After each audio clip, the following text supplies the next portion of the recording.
So, welcome to another episode of our podcast. Today is a very special episode where we have the Glow CEO of Brier and Thorn with us, Miss Alissa Knight. That's me. Yay! So, it would be remiss for us to have an episode without our talented CEO. And after everything that's been going on, Wait, hold on. Factual correction, not just group CEO, but also the chairwoman of the board of directors. Of course. Now, how can that be? Got that. I'm screwing up already. You know, I had this conversation. There was like this week, I talked to someone about, what was it? Oh, it was the chief financial officer for Tech IQ. She's amazing sauce, by the way.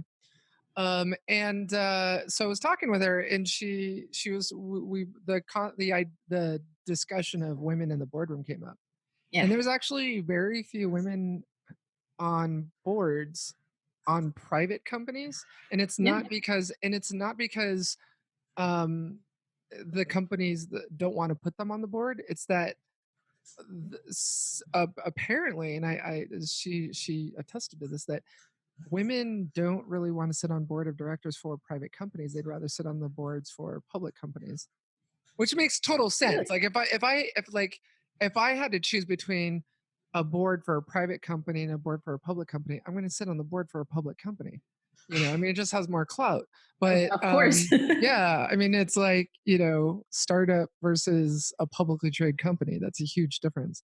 But you know, it's funny because for me, I think I think they're just this is just my opinion, but I think there needs to be a show of force. Like, I get that it's sexier to say you're on the board for a public company, but I don't know. I mean, I think we need more women on the board, in the boardroom, no matter what kind of company it is, public or private, or we just need more women, please. And I think overall, just in management, overall, it's a very lonely place. I can attest to that, and I think you can attest to that.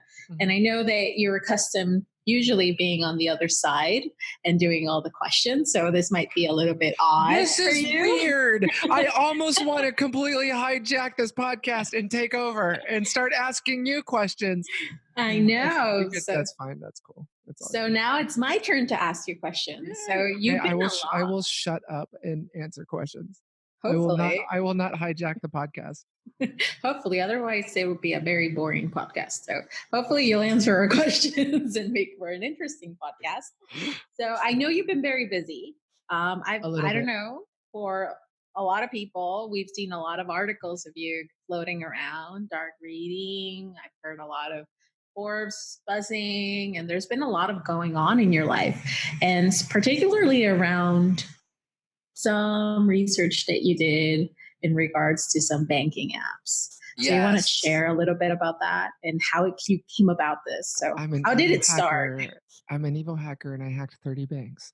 Now, okay, this is a really start with that. All right, let's air the pink elephant out in the room. All right, so I'm gonna point it out because that's just, I'm gangster like that. I'm thug. I'm a total thug. So I'm gonna thug out. So the pink elephant in the room is she's Group CEO Brier and Thorn. She's chairperson of the board of directors, and she also works at IT Group as an analyst. Yes, we are going to talk about this. It must be said. So hashtag she's crazy. Yeah, hashtag she doesn't like being bored. That's pretty much what it comes down to. You know, I mean, the thing is that I consider myself to be a recovering hacker turned full-time writer. So, you know, if you were to ask, you know, who is Alissa Knight, I would say that I'm a content creator and an influencer. And so that for me is an impetus to want to be an influencer and a content creator for multiple companies, not just Brier and Thorn, but, you know, for vendors of all sizes, products of all types. And I just, you know, for me, I think we have such a lack of cybersecurity content creators who know what an IP address is. So, like, how many content writers have you come across that know, you know, what a buffer overflow or a heap overflow is? You know, it's very rare to find technical writers in cybersecurity, especially women. So, you know, not even addressing the gender gap or gender divide, but, you know, there's just a lack of content creators in cybersecurity. So, you know, To answer your question, before I go on a tangent, the audience is already lost. Like, what is she talking about? What is going on? So anyway, pink elephant is I'm doing all of these things. I don't like to be bored. I'm doing, I'm rocking it out with Brier and Thorn. That's amazing sauce. I'm a content creator. I'm an industry analyst. So a company called Arcsan Technologies, which does in-app protection, which is basically they will obfuscate application code. So instead of you publishing let's say Caroline makes a mobile app, all right, you put it out on the Play Store, the Google Play Store. It's an app that tells people how to get to your house. Whatever. Okay. It's a Caroline mobile app to tell people how to get to your house. I don't know why you would do that, but let's say that's what it is. So you would, instead of publishing your app to the marketplace, because your app communicates with an API server, you need to put your key in that code. So what is happening is you can actually decompile that Android app and get access to that key you hard coded. Hopefully you wouldn't do something like that, like 30 other financial institutions I researched. But it is possible to actually do that and find hard-coded credentials, hard-coded keys in that mobile app. And so that was what the research was. So Arcsan approached me and said, you know what, we really want a white paper on our product. And as a hacker, I'm thinking, well, I don't want to regurgitate sales and marketing material for these companies. I don't want to just put another report out there that just kind of says, look at all these features. You know me very well. We're like sisters. You know that I subscribe to Simon Sinek and the concept that people don't buy what you do, they buy why you do it. And I always wanted to really just convey that why in my reports. And you have this systemic problem with vendors who are putting sales literature out there that just does nothing but uncover their features. It just lists out their features like a matrix. This is what it does. This is how we do it. And so I want to write a different type of content. And when they approached me, I thought, well, okay, what does your product do? Okay, it obfuscates mobile app code. Well, what if we were to download these financial services mobile apps and I were to reverse engineer them and look for stuff like hard-coded keys, hard-coded credentials, and that's exactly what I did. I didn't think it would be as bad as it was. Initially, the vulnerability findings were SQL injection, some bad things. Don't get me wrong. There was a slew of vulnerability categories that were problematic with these apps, but the findings kind of took a life of its own, and it became about API security very quickly. And so that sort of overshadowed the other vulnerability findings, and it became just about that. So I published this report and I find hundreds of API keys, tokens, API keys for third-party payment processors. Like if I were to send you money, there are some popular apps that people would use. A lot of these financial services and financial institutions were using those third-party processors, and they were hard coding their keys and their credentials and their tokens in their app. And I talked to some of the developers, and they didn't know the responses were shocking. A lot of them didn't know that you could pull the Android app off the devices. A lot of them didn't know you could browse the directory structure of the app. A lot of them didn't even know that base64 encoding was not encryption. So they didn't know that you could decode base64 encoded text. So there's a lot of stuff like that. Like I even found hard-coded usernames and passwords. I found hard-coded Salesforce keys, hard-coded Salesforce tokens for large. And you're probably thinking, Alissa, these are probably community banks. They're probably small credit unions.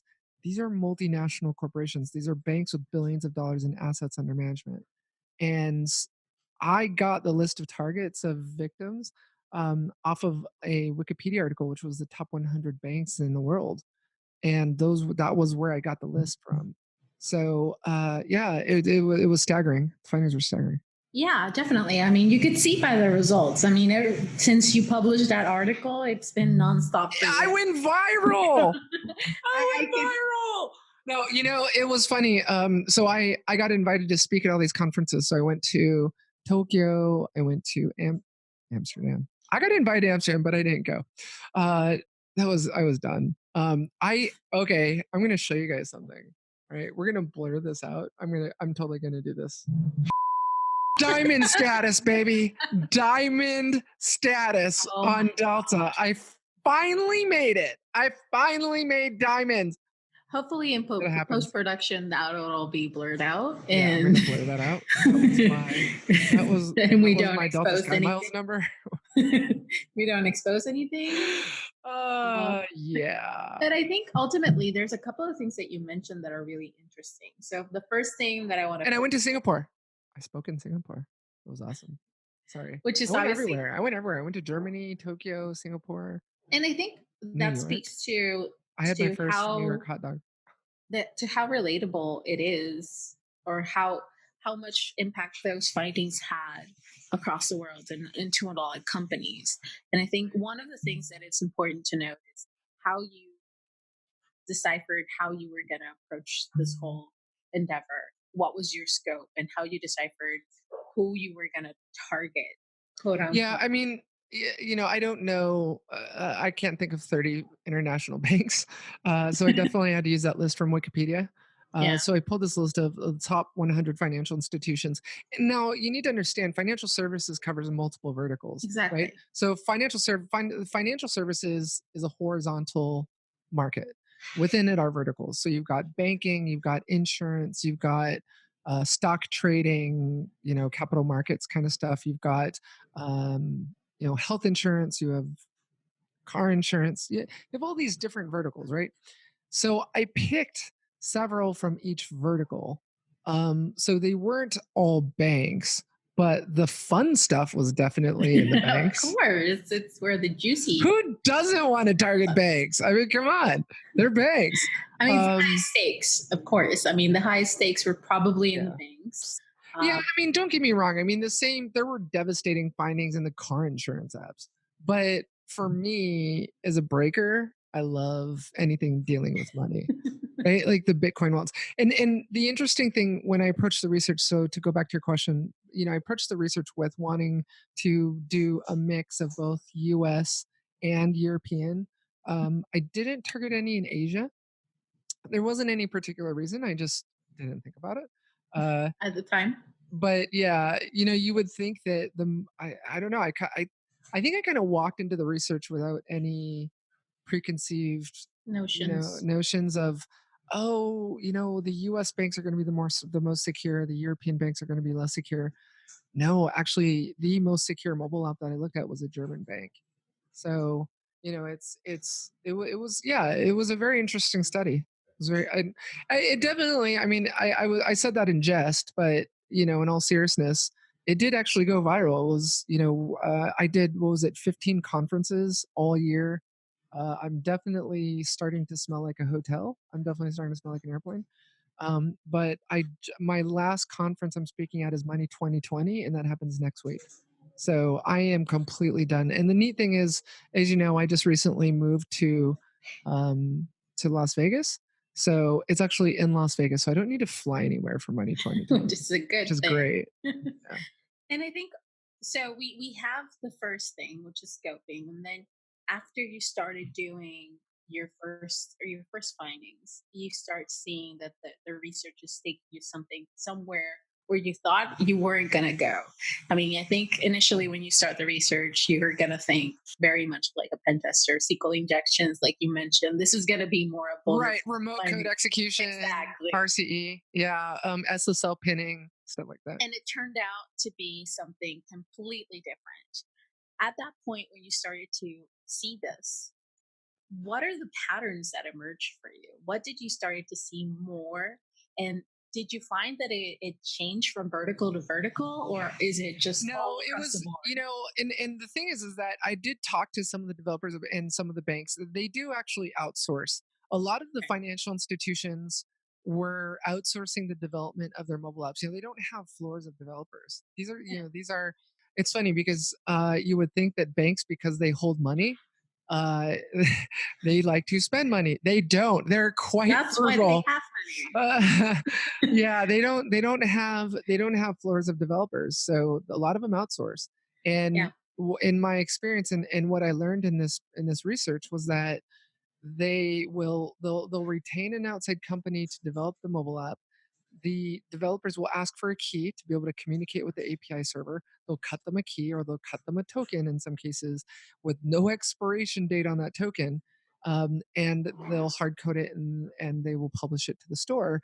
And in many cases, the cybersecurity team wasn't even involved. The bank considered the mobile app to be a function of marketing, just like the website. Yeah. So, cybersecurity wasn't brought in to do static and dynamic code analysis. With some of the banks, they weren't. There was no penetration testing done. So, it was the there was no. If I walked in with any preconceived notions, they would have been blown out of the water like Yeah. within the first app because it's just you just can't walk somewhere.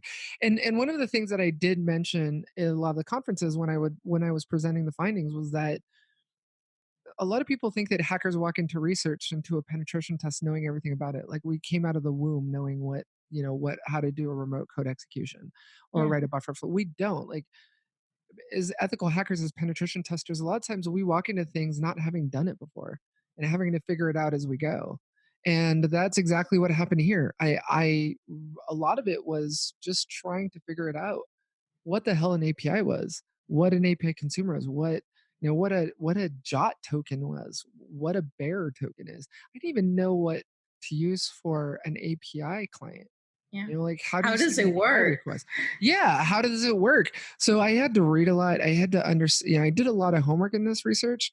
Um, I needed to be able to explain a very labyrinthine topic in a way that any audience could understand it. Yeah. And I think that's what I do quite well is being able to explain or translate these extremely technical things in ways that really anyone of any skill level can understand. And I think ultimately, um, and stepping a little bit back to what you were saying at the start, I think you shared with me that at that point, in this point in your career, I think you've been technical. You've been through obviously being a CEO, building up companies, and now you are in a place where you really want to pursue this passion about communication, really starting with writing, which is a passion that you've always had.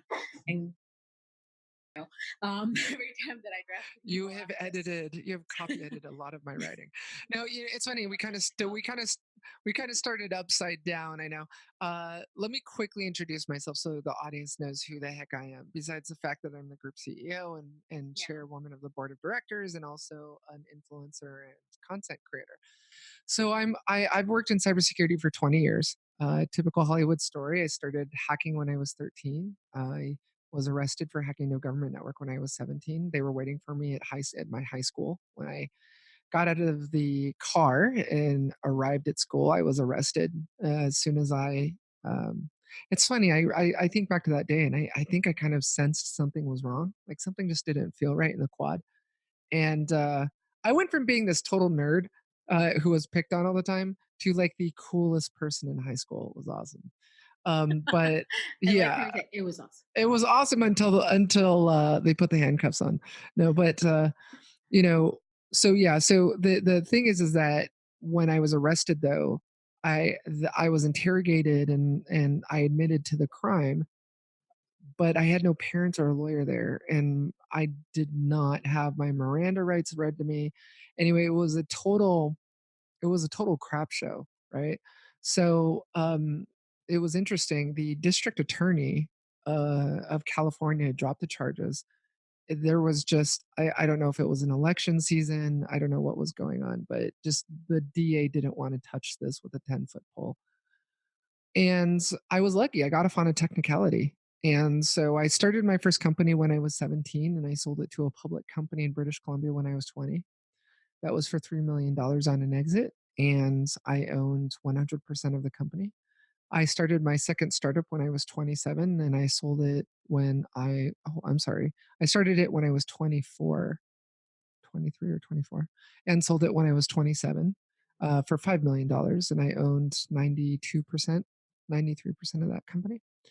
And then I started Brier and Thorn. So in between there was a sprinkling of startups and working for large companies like Allstate Insurance, SBC Datacom, and I've always sort of been this ethical hacker. I've always been this penetration tester, but I also got into incident response and forensics for a while. And in the latter part of that 20 years, I was living in Stuttgart, Germany. As you know, I opened an office in Stuttgart, opened one in London, and we were servicing the automotive corridor in Stuttgart, working for some of the largest automobile manufacturers, hacking at connected cars. So, and much to my point about the API security stuff, I did, I, you know, when I first started penetration testing connected cars, I had no idea what a TCU was. I had no idea what an electronic control unit was, but we figured it out as we went. And I think ultimately that's what hackers do is we figure it out. What can be made by humans can be broken up by humans, right? Yeah, definitely. To your point, there is some analytical rigor that is needed that helps. And so I think it's a lot of understanding the system so that we can break it down. So I think Agreed. that's really what makes the hacker understanding that system, making sure that you understand how it works. And once you understand that, then it's just a free for all.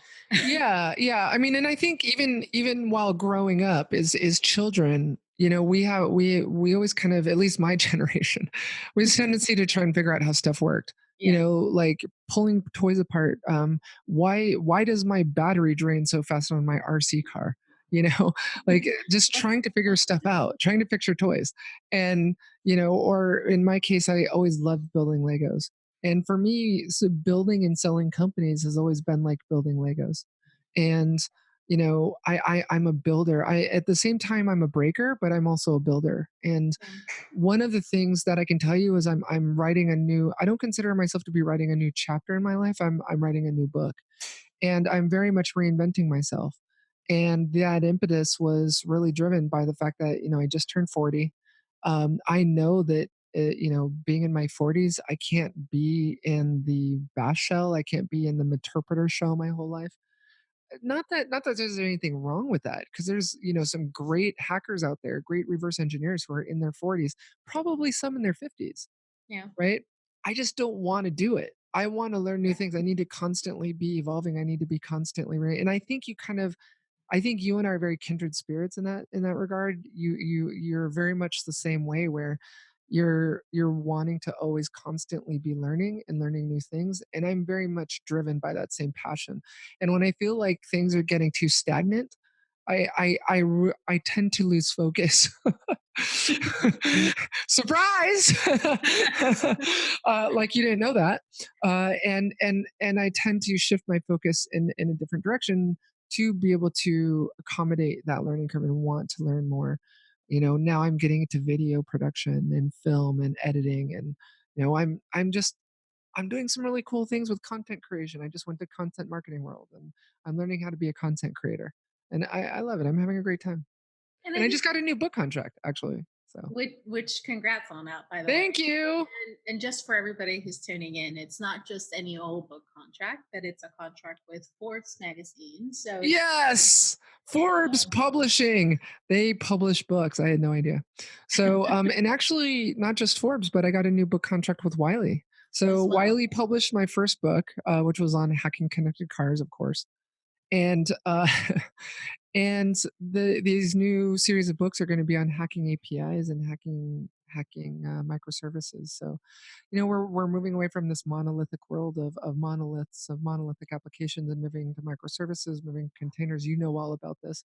A Yeah. lot of the security controls that Brier and Thorn Security Operations Center monitors and manages, a lot of them are being distributed as Docker containers. Yeah. Everything's that we're in a containerized world now, and a lot of organizations, a lot of CISOs don't know how to secure those APIs and don't know how to secure those microservices. Yeah, and I think one of the things that is very important, like you mentioned when you were starting off, is this communication of understanding the security downfalls that sometimes, for example, these mobile applications may have. You were mentioning that sometimes these were seen more as a marketing opportunity, and so cybersecurity had nothing to do with that because they weren't seen as something that potentially had any risk to them.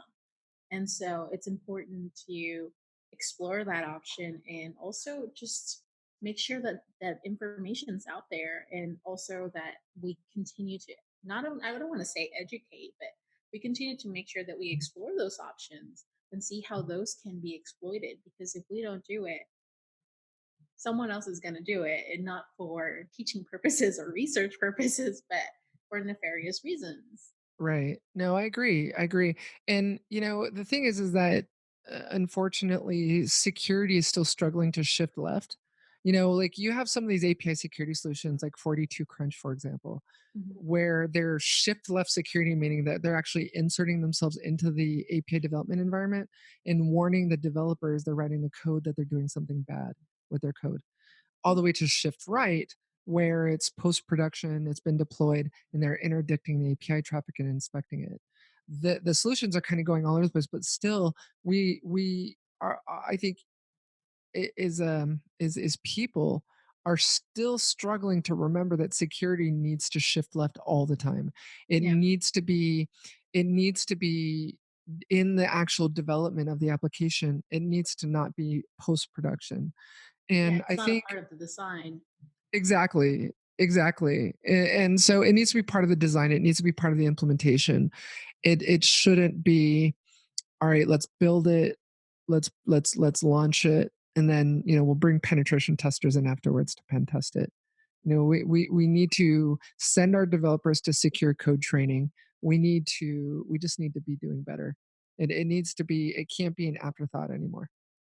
So, one of the things that I'm really curious about is you mentioned that you shared your findings with a lot of the developing groups and developers of these applications. What was their reaction when you told them, "Hey, these are my findings. This is what can happen."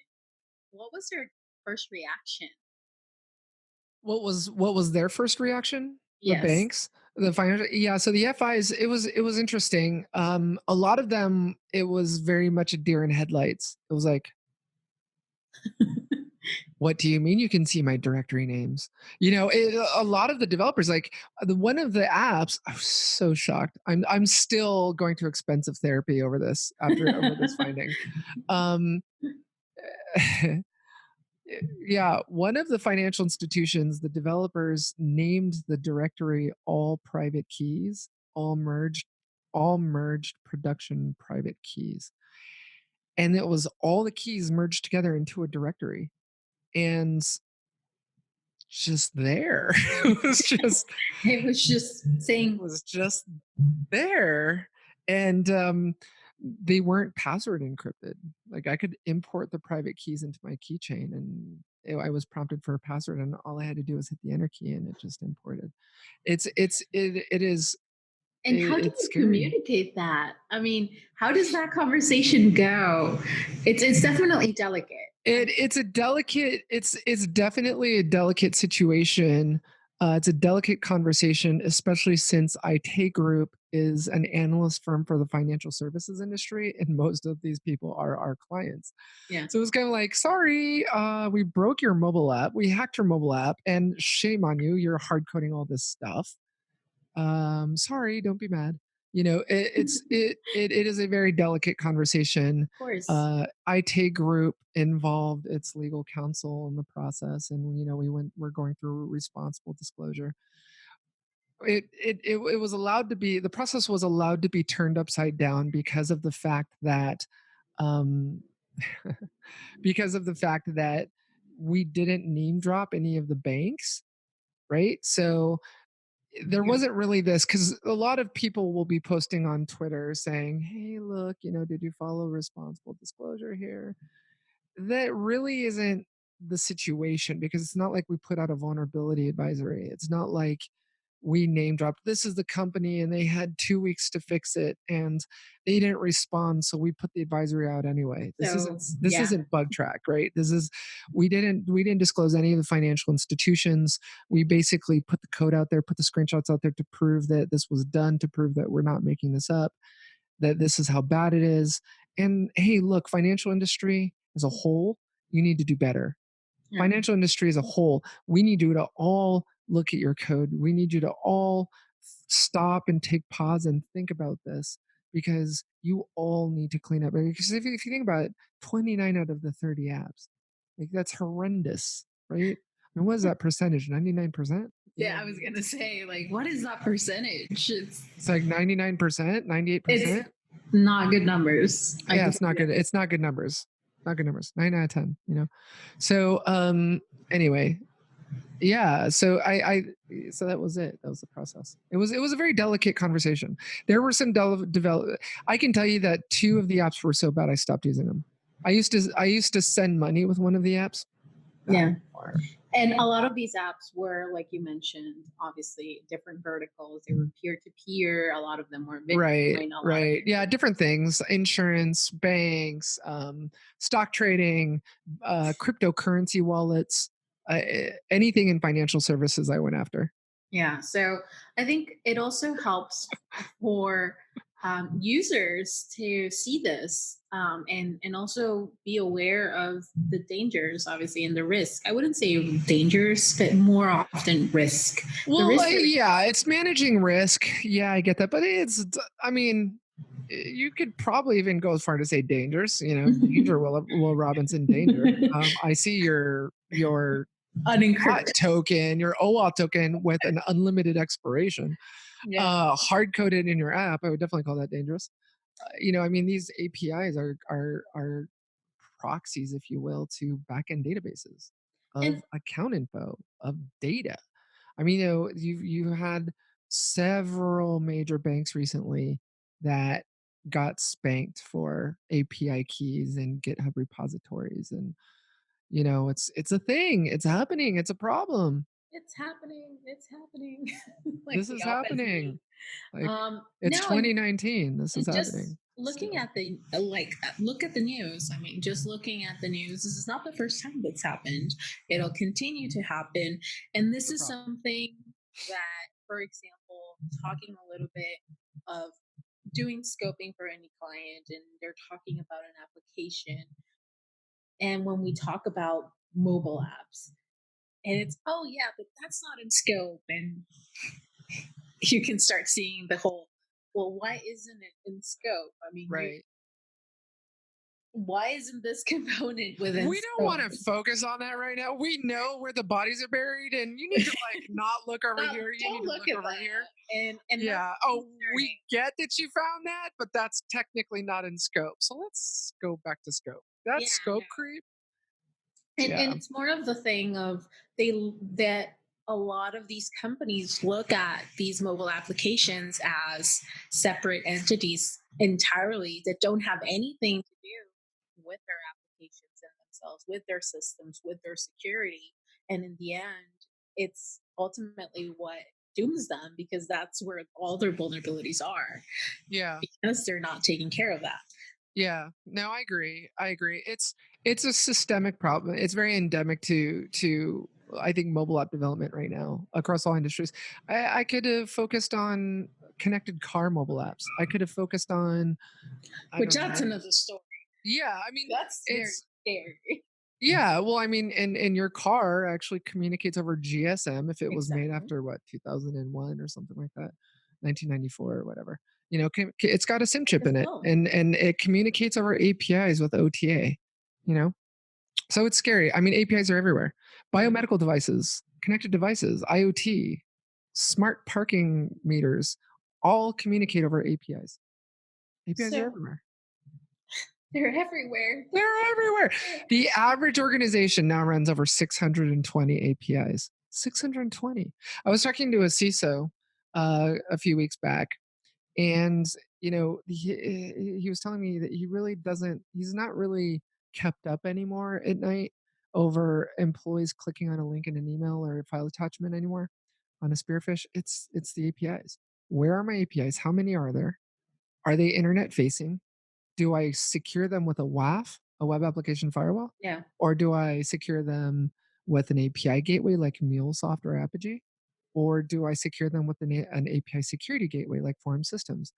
It's a problem, and the thing is that internal employees are continuously launching new APIs, developing new APIs, and a lot of times security doesn't have visibility into that, and it's a side door, backdoor right into the network.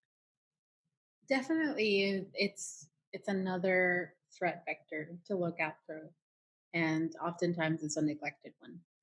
Yeah, no, I agree. I agree. I'm having fun with APIs. There's definitely a lot to learn here in this space with microservices. I'm learning a lot about Kubernetes. I'm sure you saw the announcement of all those vulnerabilities in Kubernetes. Yeah. You've got Docker container vulnerabilities where people can bust out of containers and pivot. Now, Dockers is a I whole. remember it wasn't that long ago, and I'm sure you can attest to this, but it wasn't that long ago where we were, all the buzz and all the craze was VMware and a hypervisor, like virtual machines. That was the craze. Everyone was dismantling their 1U pizza boxes and moving everything to virtual machines. Now it's microservices. Now it's containers. And now VMware is trying to get into it. They realize that the window is closing on the traditional legacy virtual machine, the legacy VM. It's all moving to containers. We're moving to a container first world now at this point. There's some containers without, it's crazy. Don't even get me started. Like, how do you secure something, without a stack or without an OS? It's just got some scripts running in it. Well, and then you have the preconceived notion that containers just by themselves are secure just by being a container, because Right, right. that Because is, it's contain. You can't pivot out of it. You can't yeah, break out of it. You can't. and that's even more dangerous Yeah, from my point of view. That's yeah. even more dangerous. False sense of security False sense of security. because we've never seen that before Yeah. Well, but in 20 years. but as the Wizard of Oz is, that's a horse of a different color. So Yeah, that's a yeah, this is true. whole nother conversation to This is have. true. Now, talking a little bit about what's next for you. What is your next paper? What is your next Ooh. focus project? What do we Oh, have to look forward to? What's your next viral article? that's a good question. All of them? No. That's a great question. So right now, I'm finishing up a new paper on hacking banks through their CCTV cameras. Ooh, So, that's uh, s- nice. I'm sure you've heard of a small little startup, a small little company called Sentinel-1. Maybe. Um, little EDR technology. No, they are amazing. I'm sorry, I'm drunk on the Sentinel-1 Kool-Aid. I got dark on you, white Nikes and all. They're awesome. They're doing some cool stuff, and they just launched sorry, they are about to launch a brand new product called Sentinel-1 Ranger, and I think I can break that here. Am I allowed to talk about that? Oh well. If I wasn't, I guess I'll find Spoiler. out. Um, Cease and yeah, desist. redacted. No. So they're going to be launching a new product called Sentinel-1 Ranger, and it's an IoT security product. And so they came to me and said, Alissa, we'd like you to write a paper on this product. And the amazing influencer that I am with my magic sauce, I thought, well, how do we best communicate the effectiveness and the efficacy of an IoT security product? What if I were to hack a bank through their IoT devices? Yeah, So I pulled my car up into the parking lot of a unnamed organization, of and course. of course this was completely sanctioned. I need to say that. Please do. I don't want to knock at my door, and I hacked the organization through the CCTV cameras in the parking lot, which were uh, conveniently connected to the corporate wireless network. They didn't, so it was a flat network. They didn't segment off the cameras onto their own network. So it was on the same corporate Wi-Fi as the workstations and servers. We'll leave that one alone. Yeah, But that is my next paper. And so it talks about the threat. It talks about the threat of IoT devices and the importance of securing them. So that's one thing that will be out soon. I'm going to be doing an API security market report that talks about the major API security gateways and the need to decouple API security gateways from API gateways, and that how security shouldn't be a feature of a product; it should be the product itself. And yeah, that's my content calendar for the rest of the year. I will be looking at security analytics platforms. I really believe that with organizations And I don't know if you saw this, but 80% of the world's data is now unstructured data that can't go into SQL databases. So organizations, 80% of their enterprise data is unstructured, which means that the legacy SIM platforms, legacy SIM solutions, unless they're prepared to handle unstructured data, organizations are going to begin moving from SIEM platforms to security analytics that brings in data from their data lakes. I believe that that's the future. I believe that's where things are going. Mark my words, you heard it here first on this podcast. SIEM is dying. I love being controversial if you didn't know. But no, it's, I believe that that's where things are headed. And there's some great security analytics platforms out there like those from SaaS that take your existing data lake and in real time take unstructured data and allow you to run analytics on it using machine learning. And I believe that this pivot away from legacy signature detection towards machine learning is a game changer. Now, that's not to say that adversaries aren't going to figure it out and they're not going to try, which they're currently doing, trying to retrain ML models to not see their attacks. Yeah. But it's that whole game of leapfrog. But I believe that that's where things are going. So I'm doing this report on security analytics platforms. I'm going to be releasing this report also on SOAR solutions. Now, I want to make something clear. There was some commentary that was made about an article I wrote about SIM being dead and the rise of SOAR. I need to make it abundantly clear. I was not saying that SOAR is replacing SIM. Yes, I need to make this abundantly clear because I got a lot of trolls from that article. The thing about I'm learning about trolls is that they don't actually read the entire thing they're trolling. Sometimes they'll probably just skip around and just skim it. Anyway, yes, I'm not saying that SOAR. So SIEM plugs data into SOAR and takes playbooks that you create or they create and takes action on these IOCs. Yeah. Anyway, taking the signal and the noise and taking action. However, I will go as far to say that I can see security analytics platforms one day replacing SIEM. I think that the window on SIEM is closing. I think we are, data is now worth more than oil, and enterprises, organizations are producing more and more of it. And now 80% of it is unstructured. So I think organizations are going to get sick and tired of buying security products that are generating more noise. And they're going to want to take the existing noise that they have and make sense of it. And I believe that a lot of that is going to be driven by ML and security analytics. So you have a busy couple of months. I do. The future, according to Alissa Knight. So, and when can we find those articles? Where can we see? So definitely follow me on Twitter. I'm at Alissa Knight, ALISSAKNIGHT. Connect with me on LinkedIn. Definitely check out my homepage, alissaknight.com. They still make me. There are still people with homepages. I remember GeoCities. You're too young, but I remember GeoCities. I remember GeoCities. You were around? Yeah, I was around. You weren't old enough to remember GeoCities. Yeah, I remember GeoCities. I had like multiple GeoCities accounts. It was like I didn't have a GeoCity because I wasn't allowed. But okay. All right. So yeah, you were a baby. You were a baby, but you remember it. So it was so it was cool. And also your YouTube channel, right? Yes, I have a YouTube channel. Check me out on YouTube. Subscribe to my channel. Hit the subscribe button. I love producing video content. Hit like and subscribe. Especially on this video right now. Hit like and subscribe. And so follow me everywhere. I'm everywhere. I'm even on Instagram. I have IGTV videos too. So I'm kind of all over the place. Well, that's good. You're connected all the time. So it's easy to find you and easy to get that data. It is. So, well, thank you so much for taking the time today and kind of clarifying everything that you found and talking a little bit about how you got to that and just dishing with us a little bit, spilling the tea on how you got that information.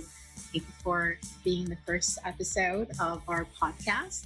So hopefully it's the first of many. Yeah, well, you're my spirit animal. I will be here whenever you want me here. Awesome. So, well, if you guys want to see more podcasts, don't forget to click like and subscribe. And don't forget to follow Alissa on all her social media. So, we're going to make sure to put all her social media in the description below. And with that said, thank you for joining and see you later. Thank you.